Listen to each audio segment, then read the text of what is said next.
안녕하세요, 여러분. 한국 스포츠에 오신 것을 환영합니다.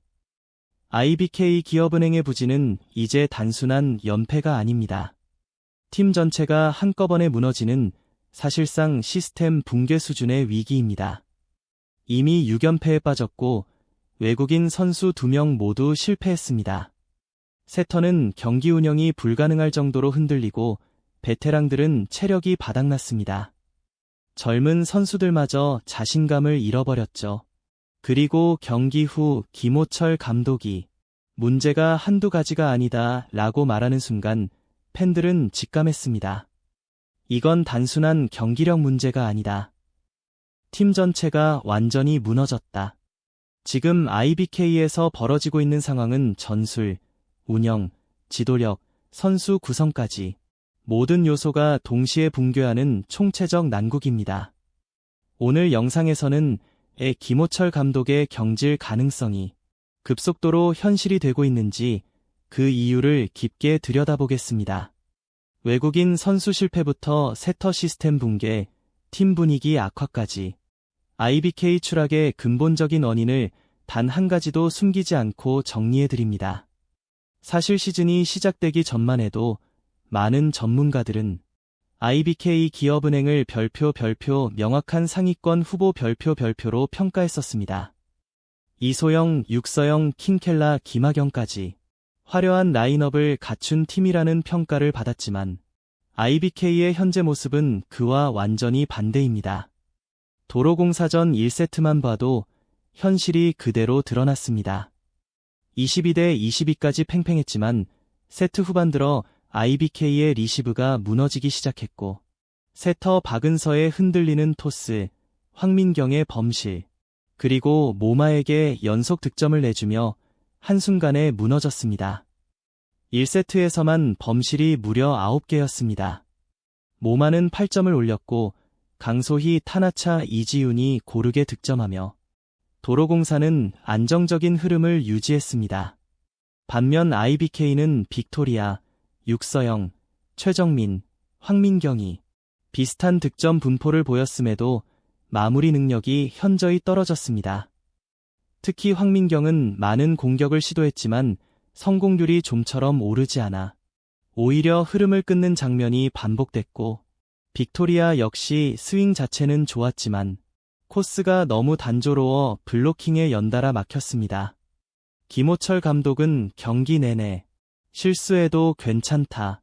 뒤로 숨지 말고 그냥 때려라 라고 강조했지만 선수들은 압박감을 이겨내지 못하고 오히려 더 위축된 플레이를 보여줬습니다. 결국 IBK는 세트 후반 집중력 싸움에서 완전히 무너졌고 이 장면은 별표 IBK가 6연패에 빠졌는지 별표를 한눈에 보여주는 상징적인 장면이 되고 말았습니다. 2세트부터는 IBK의 문제점이 더 적나라하게 드러났습니다.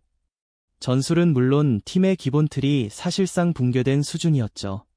김하경의 부상 이후 세터 역할을 맡은 박은서는 이날도 토스가 크게 흔들렸습니다. 높낮이가 일정하지 않았고 속공, 후위 공격, 센터 활용 등 어떤 패턴도 만들어지지 않다 보니 공격수들은 편하게 때릴 기회를 거의 얻지 못했습니다. 이 때문에 빅토리아는 계속 불안정하게 날아오는 공을 그저 맞춰 때리는 수준으로 처리할 수밖에 없었고 육서영 역시 표적 서브에 흔들리며 자신감을 완전히 잃어 공격 리듬을 되찾지 못했습니다. 아시아 쿼터로 영입된 킹켈라 역시 이날 경기에서 거의 모습을 드러내지 못해 팬들 사이에서는 도대체 영입한 선수냐는 분노가 더욱 커졌습니다. 반면 도로공사는 모마와 강소희가 동시에 살아나고 2세트부터 타나차까지 폭발하면서 공격 패턴이 완전히 열렸습니다. 한쪽이 막히면 다른 쪽이 터지는 구조라 IBK가 아무리 블로킹에 집중해도 속수무책일 수밖에 없었습니다. 세터, 리시브, 공격이 동시에 붕괴된 IBK는 2세트에서 제대로 된 저항조차 하지 못한 채 25대 18로 허무하게 무너졌습니다. 바로 이 순간이 김호철 감독이 말한 문제가 한두 가지가 아니다. 가 현실로 드러난 장면이었죠. 그리고 3세트에서는 IBK 붕괴의 근본 원인이 더욱 선명하게 드러났습니다. 코트 안의 문제를 넘어 벤치의 판단 자체가 흔들리고 있다는 사실이 완전히 드러난 순간이기도 했습니다. 김호철 감독은 경기 전 실수해도 괜찮다. 뒤로 물러서지 말고 자신 있게 공격해라라고 계속 강조했지만 정작 선수들은 강하게 때릴 리듬조차 만들지 못했습니다. 지금 IBK는 공격 시스템이 아니라 그냥 멘탈로 버티는 배구를 하고 있기 때문입니다. 황민경은 리시브와 공격 모두 흔들리며 표정까지 완전히 가라앉았고 육서영은 또다시 표적 서브에 무너지며 자신감을 잃은 채 공을 넘기기에 급급했습니다. 빅토리아마저 상대 블로킹을 의식해 볼을 밀어 넣거나 비틀어 넘기는 소극적인 공격을 반복했고 도로공사는 이를 너무 쉽게 읽어내며 IBK를 더욱 압박했습니다. 하지만 김호철 감독은 세터 교체를 포함한 어떤 큰 전술 변화도 시도하지 못했습니다. 오히려 킹켈라를 계속 기용하는 일관성 없는 결정만 반복하며 선수들의 혼란을 더욱 키웠습니다. 결국 IBK는 강하게 치라는 지시, 불안정한 세팅, 흔들린 멘탈, 그리고 무기력한 대응이 한꺼번에 겹치며 3세트에서 완전히 붕괴했습니다. 이 경기는 단순한 패배가 아니었습니다. 감독도, 선수도, 시스템도 모두 길을 잃었다는 사실이 적나라하게 드러난 경기였습니다. 팬들이 김호철 감독에게 책임을 요구하기 시작한 결정적 순간이기도 했습니다. IBK의 문제는 선수들이 못해서가 아닙니다. 지금 IBK는 감독의 지도와 선수들의 전술적 움직임이 완전히 따로 놀고 있습니다. 이 점은 경기 후 김호철 감독의 발언에서 더욱 분명해졌습니다. 감독은 블로킹 보고 강하게 때려라. 실수해도 괜찮다. 뒤로 숨지 말고 붙어라. 이렇게 주문했지만 정작 선수들은 얼어있었고 세터는 공을 제대로 배분하지 못했으며 외국인 공격수는 코스가 고정돼 계속 막혔고 리시브는 1세트 이후 완전히 무너졌습니다. 말 그대로 코트 위의 모든 움직임이 감독의 의도와 정반대로 흘러간 경기였습니다. 즉, 선수들은 더 이상 감독이 요구하는 배구를 따라갈 수 없는 상태에 이르렀습니다. 바로 이것이 감독 경질 요구가 강하게 나오는 핵심 이유입니다. 외국인 선수 모두의 실패, 세터 공백, 주전 선수들의 체력 저하가 겹치며 김호철 감독의 전술은 이제 작동 자체가 불가능한 수준이 됐습니다.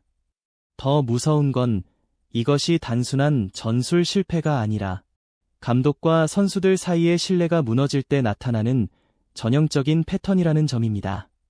결국 지금의 IBK 현실은 그저 경기에서 지는 문제가 아니라 지도부 변화 없이는 반등 자체가 불가능한 지점에 도달했다는 뜻입니다. IBK는 현재 단순한 슬럼프가 아니라 외국인 선수 실패, 세터 공백, 전술 붕괴, 팀 자신감 하락, 감독 리더십 위기까지 모든 문제가 동시에 폭발한 리그에서도 보기 드문 최악의 복합 위기를 겪고 있습니다. 도로공사는 8연승으로 1위를 달리는 반면 IBK는 6연패에 빠진 채 최하위에 머물러 있습니다.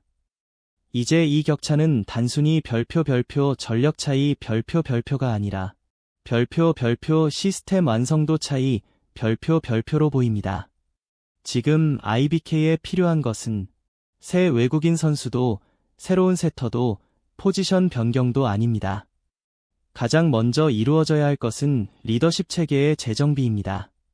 김호철 감독의 결단이든 구단의 결단이든 어떤 형태로든 변화가 필요합니다. 이 상황이 계속된다면 IBK는 이번 시즌 실패를 넘어 내년 시즌까지 회복 불가능한 수준으로 무너질 수 있습니다. 변화는 이제 선택이 아니라 필수입니다.